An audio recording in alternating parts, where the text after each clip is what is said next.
हाँ जी, बिस्मिल्लाहिर्रहमानिर्रहीम। अस्सलामु अलैकुम वरहमतुल्लाहि वबरकातुहू। तमाम स्टूडेंट्स उम्मीद करता हूँ बख़ैर व आफ़ियत होंगे और इंशाअल्लाहुल अज़ीज़ ईमान की अच्छी हालत में भी मौजूद होंगे। तो अच्छा स्टूडेंट्स, आज आपके लिए 10th क्लास यूनिट नंबर 1 वो हम स्टार्ट करने जा रहे हैं। और 10th क्लास की जो पेयरिंग स्कीम है वो ऑलरेडी मैं शेयर कर चुका हूँ ग्रुप में, आप उसको विज़िट कर सकते हैं, देख सकते हैं। तो यूनिट 1 स्टार्ट किया है हमने और इंशाल्लाह वक्तन फ़वक्तन इसको भी कैरी ऑन करेंगे, हर क्वेश्चंस पे, हर टॉपिक पे नज़र रखेंगे। तो बेटा यूनिट नंबर 1 जो सा है वो बेसिकली क्वाड्रेटिक इक्वेशंस पर होता है।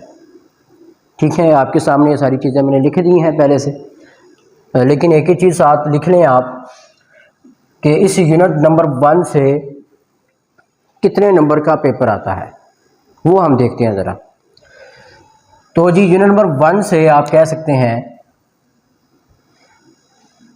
पहले तो इसमें से आते थे 2 शॉर्ट क्वेश्चन। ठीक है, अब पिछले साल से जो है ना वो 3 शॉर्ट क्वेश्चन आना शुरू हो गए हैं। तो यानी कि आप समझ लें कि 3 जो है ना ये शॉर्ट क्वेश्चन है और एक लॉन्ग क्वेश्चन हो गया 4 नंबर का, और 1 या 2 शॉर्ट MCQs हो गए। ठीक है, तो टोटल आप हिसाब लगा लें, 3 इधर से, 2 नंबर का एक शॉर्ट क्वेश्चन होता है, तो 6 ये हो गए, 4 10 ये हो गए और 1 11। टोटल 11 मार्क्स का जो पेपर है, 11 या 12, ठीक है, इतने मार्क्स का जो पेपर है वो इस चैप्टर से आता है। और यूनिट नंबर 2 इसको किए बगैर कभी भी नहीं आएगा आपको, क्योंकि यूनिट नंबर 2 में यही क्वाड्रेटिक इक्वेशंस हैं, उसी पे सारी चीज़ें जो ना वो डिपेंड करती हैं। तो आज स्टार्ट करते हैं। सबसे पहले है क्वाड्रेटिक इक्वेशन। ठीक है, डेफिनेशन मैंने लिख दी है, आपकी बुक में ये 2 डेफिनेशन दोनों की दोनों लिखी हुई हैं। ठीक है, और बल्कि दोनों के एक ही साथ लिखा हुआ मैंने सेपरेट करके लिख दिया। अब आपकी मर्ज़ी है, आप इन दोनों में से कोई भी लिख दें, लेकिन बहुत बेहतर है पहली वाली लिख लें, दूसरी वाली ना लिखें। मतलब कि अगर आप दोनों को इकट्ठा लिखना चाहते हैं तो वेल एंड गुड, ये तो बहुत अच्छी बात है, लेकिन दोनों में से कोई एक लिखनी है तो मेरा मशवरा ये है कि आप पहली वाली को लिखा करें, इसको ना लिखा करें। ठीक है, उसकी वो रीज़न ये है कि चेकर चाहता है कि कुछ ज़्यादा चीज़ लिखी होनी चाहिए। तो ये एक डेफिनेशन बड़ी इंपॉर्टेंट है, और मैंने आपको एक पैटर्न भी लिख दिया हुआ एक किस्म का। सेंटर में आपने लिखनी है हेडिंग, मेन हेडिंग क्या है, टॉपिक की हेडिंग क्या है, और इधर जो सी है ये होती है सब हेडिंग। ठीक है, तो ये सारे लेटर कैपिटल रखें आप, बेशक फ़ॉन्ट पहला बड़ा बाकी छोटे रखते हैं, लेकिन है सारे कैपिटल, आप देख सकते हैं इसको। जो सब हेडिंग होती है उसका पहला लेटर कैपिटल होता है, बाकी सारे स्मॉल होते हैं। और definition should be inverted commas. ठीक है, कहती an equation which contain square of unknown quantity को हम वेरिएबल भी कहते हैं। ठीक है, तो definition should be as per book, जैसी बुक में लिखी है आपने वैसी की वैसे ही लिखनी है। ठीक है, कोई हेर फेर अपनी तरफ से नहीं करना। ठीक है, क्योंकि जो चेकर होता है वो बुक को ही फॉलो करता है। ठीक है, आपने जो फिलासफियाँ छोड़नी है वो ना छोड़ें, अभी बुक के मुताबिक चलें कि an equation which contain square of unknown variable quantity but no higher power is called quadratic equation.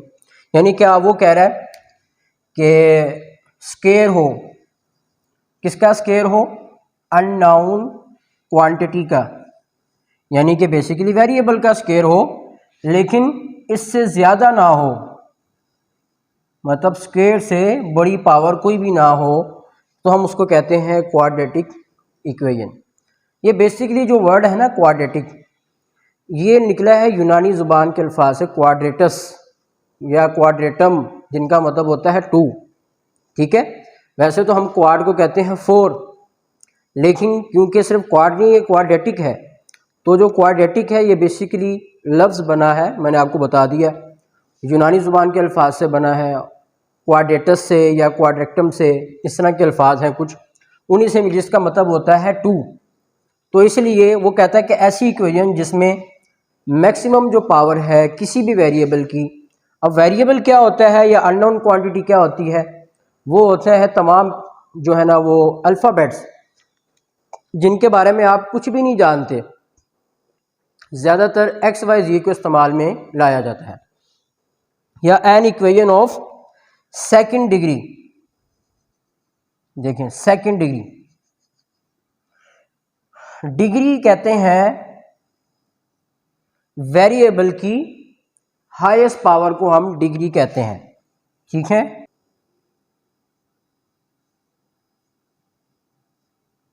ठीक है, हाईएस्ट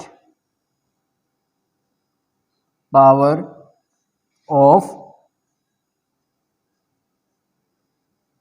वेरिएबल, वेरिएबल की जो सबसे बड़ी पावर होती है उसे हम कहते हैं डिग्री। अगर वेरिएबल की पावर सबसे बड़ी 1 है तो हम उसे कहते हैं इक्वेशन ऑफ 1 डिग्री, ठीक है। जैसे यहाँ पर समझाने के लिए मैं लिख देता हूँ कि x + 6 = 0। इक्वेशन वो होती है जिसमें इक्वल का साइन आ जाए, जिसमें इक्वल का साइन ना आए वो होती है इनइक्वालिटी। तो अब देखें ये एक ऐसी इक्वेशन है जिसकी डिग्री 1 है, क्योंकि इसमें जो वेरिएबल है x उसकी मैक्सिमम पावर है ही 1, तो हम इसे कहते हैं ये है इक्वेशन ऑफ 1 डिग्री।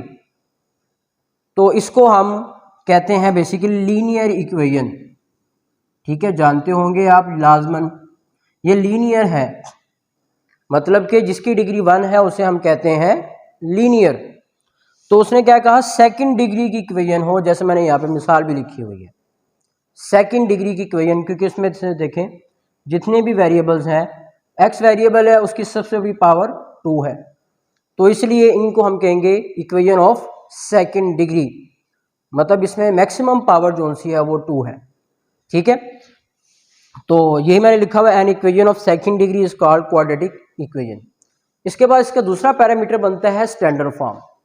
बेटा देखें ये डेफिनेशन आती है पेपर में, बहुत अहम है, ठीक है। डेफिनेशन आती है तो आपने ये सारे पैरामीटर लिखने होते हैं, मतलब पहली चीज़ डेफिनेशन है, दूसरा पैरामीटर स्टैंडर्ड फॉर्म है, तीसरी पैरामीटर जो सा है वो एग्जाम्पल है, ठीक है। स्टैंडर्ड फॉर्म क्या है, अगर शक्ल इस तरह की हो ax² + bx + c = 0, और यहाँ पर ABC जो से हैं वो मैंने बता दिया कि ये जो ABC हैं ये रियल नंबर से बिलोंग करते हैं, मतलब यहाँ पर रियल नंबर हो सकते हैं ABC की जगह पे, लेकिन कंडीशन ये है आगे कि A जो सा है पहला वाला नंबर 0 नहीं हो सकता। अगर पहले वाले नंबर को ही आप 0 कर दें तो ज़ाहिर बात है जब यहाँ पे आप 0 लगाएंगे तो 0x के मतलब वो कोफिशिएंट तो ख़त्म हो गया, तो जिसकी वजह से ये इक्वेशन जो सी है वो लीनियर बन जाएगी, मतलब इसमें इसकी जगह पे आप 0 लगा दें तो क्या बन जाएगा, bx + c = 0, तो ज़ाहिर बात है वो तो लीनियर इक्वेशन बन गई जिसकी वेरिएबल मैक्सिमम पावर जो है वो 1 होती है। इसलिए कंडीशन लगा दी A 0 ना हो, बाकी कोई भी 0 हो सकते हैं, मतलब B और C इकट्ठे भी 0 हो सकते हैं, तो ज़ाहिर बात है अगर B और C इकट्ठे 0 हैं तो ये ax = 0 बन जाएगा ना। तो बेशक ax = 0 है, लेकिन होगी तो वो क्वाड्रेटिक इक्वेशन ही होगी, यानी कि इसमें अगर आप B और C इकट्ठे 0 कर दें तो इसकी जो शेप बन जाएगी हमारे पास वो बन जाएगी ax² = 0। तो देखिए इसमें वेरिएबल की हैश पावर 1 तो है, ठीक है, सॉरी 2 है, वेरिएबल की हैश पावर तो क्वाड्रेटिक इक्वेशन बन जाएगी। अब मैंने एग्जांपल्स लिखी हैं, वर्टिकल एग्जांपल्स देनी है, हॉरिजॉन्टल आपने कभी भी नहीं देनी, ठीक है। तो ये 3 पैरामीटर्स हैं, फिर आपको पूरे के पूरे 2 नंबर मिलेंगे। इन केस टाइम बहुत कम है, आपको लगता है कि अगर सारा कुछ लिखा गया तो टाइम नहीं बचना और क्वेश्चन ये पूरा अटेम्प्ट नहीं हो पाएगा, तो फिर आप ये लिखें और डायरेक्ट एग्जाम्पल लिख लें, ठीक है, स्टैंडर्ड फॉर्म को, और इसको फिर स्किप कर दें आप, ठीक है। लेकिन बहुत बेहतर है, ज़ाहिर बात है पहला सवाल होगा अच्छे तरीके से करेंगे आप।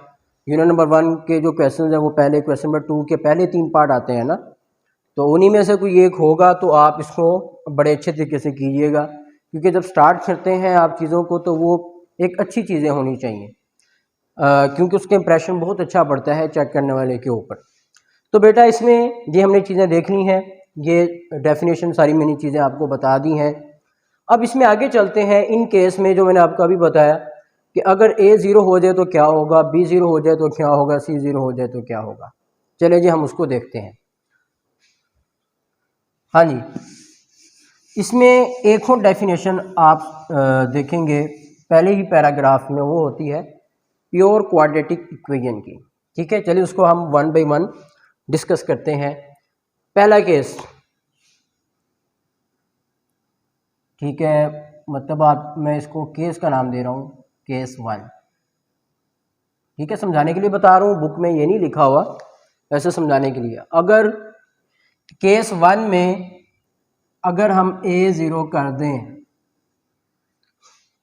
ठीक है, A0 अगर आप कर दें तो इसकी शेप बन जाएगी bx plus c equal to 0। तो इस केस में क्या होगा, ये जो क्वाड्रेटिक इक्वेशन है ये फिर क्वाड्रेटिक इक्वेशन नहीं रहेगी। मतलब मैंने अभी बताया ये कौन सी बन जाएगी, लीनियर इक्वेशन बन जाएगी। ठीक है, ये लीनियर बन जाएगी। ठीक है, अब केस 2 में दूसरा केस भी है और एक इंतहाई अहम डेफिनेशन भी है। और डेफिनेशन किसकी है, प्योर क्वाड्रेटिक की डेफिनेशन है। चले मैं इसकी हेडिंग भी लिख देता हूं, प्योर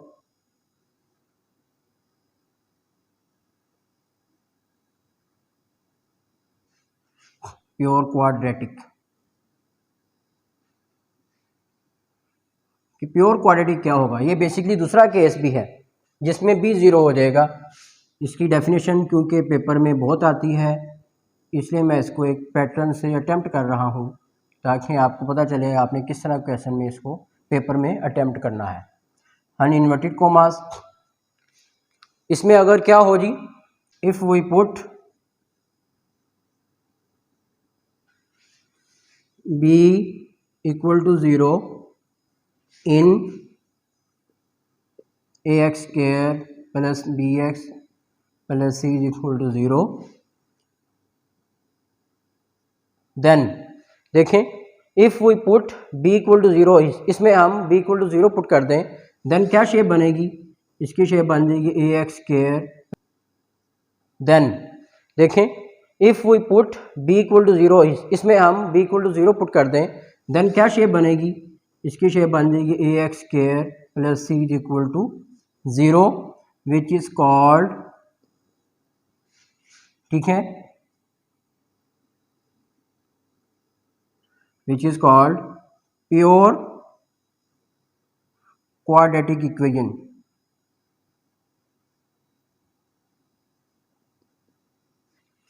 ठीक है, इसको हम प्योर क्वाड्रेटिक इक्वेशन कहेंगे। इसकी स्टैंडर्ड फॉर्म लिखने की ज़रूरत नहीं है क्योंकि डेफिनेशन में ही सारी चीज़ें आ गई कि अगर हम b इक्वल टू 0 पुट कर दें इसके अंदर तो शेप बनेगी ये। अब इसको प्योर क्यों कहा जाता है, मतलब कि इसको क्यों कहा जा रहा है कि ये प्योर क्वाड्रेटिक है। देखें इसके अंदर लीनियर की इम्प्योरिटी शामिल नहीं है, बिल्कुल खालिस है, एक ही वेरिएबल है और वही वेरिएबल जो सा है वो सेकंड डिग्री का है। अगर आप इसमें देखें तो इसमें x की पावर 1 है तो ये क्वाड्रेटिक इक्वेशन, लेकिन इस क्वाड्रेटिक इक्वेशन के अंदर लीनियर की इम्प्योरिटी शामिल है, लेकिन इस क्वाड्रेटिक इक्वेशन में लीनियर की कोई इम्प्योरिटी शामिल नहीं है, बिल्कुल खालिसतन जो सी है ये क्वाड्रेटिक इक्वेशन है, कोई लीनियर इसमें मौजूद नहीं है, इसलिए इसको प्योर क्वाड्रेटिक इक्वेशन कहा जाता है। तो इसकी दूसरा पैरामीटर होगा इसकी एग्जाम्पल। ठीक है, पहले बताया आपको एग्जाम्पल हमेशा वर्टिकल वे में देनी है और ये इस तरह आप ये डॉट से बना लिया करें बड़े बड़े। ए और सी रियल नंबर है, कोई भी प्लस वाले लिख लें माइनस वाले लिख लें। चले मैं इसके में लिख देता हूँ x square minus 4 equal to 0। आप देखेंगे इक्वेशन क्वाड्रेटिक है लेकिन प्योर क्वाड्रेटिक इक्वेशन है। ठीक है, क्योंकि इसमें सिर्फ एक ही वेरिएबल है, वो भी उसकी पावर 2 है। चलिए इसका एक और ले लेते हैं, एक और एग्जांपल लिख लेते हैं जी आपके लिए। हाँ जी, इसको लिख देते हैं जी 2x square plus 3 equal to 0। ठीक है, तो इंशाल्लाह उम्मीद करता हूँ आपको लाजमन समझ में आया होगा ये। और इसमें बाकी रहेगी बात दूसरा केस कि अगर आप इसमें C0 कर दें, ठीक है, अगर सी 0 कर दें तो इसकी शेप बन जाएगी हमारे पास ax² plus bx equal to 0। ये भी जस्ट एक क्वाड्रेटिक इक्वेशन है, लेकिन हम इसे प्योर नहीं कहेंगे क्योंकि इसमें लीनियर की इम्प्योरिटी शामिल है। ठीक है ये भी स्टैंडर्ड फॉर्म, लेकिन इसमें सी की जो कीमत है वो 0 है। तो आज का लेक्चर हमारा इतना ही है। ठीक है, नेक्स्ट लेक्चर में इंशाल्लाह हम एक्सरसाइज 1.1 का क्वेश्चन नंबर 1 करेंगे, जिसमें लिखा होगा कि इन इक्वेशंस को क्वाड्रेटिक इक्वेशन की स्टैंडर्ड फॉर्म में बदलें। तो उस वक्त तक के लिए इजाज़त दीजिए जी, अल्लाह हाफिज़।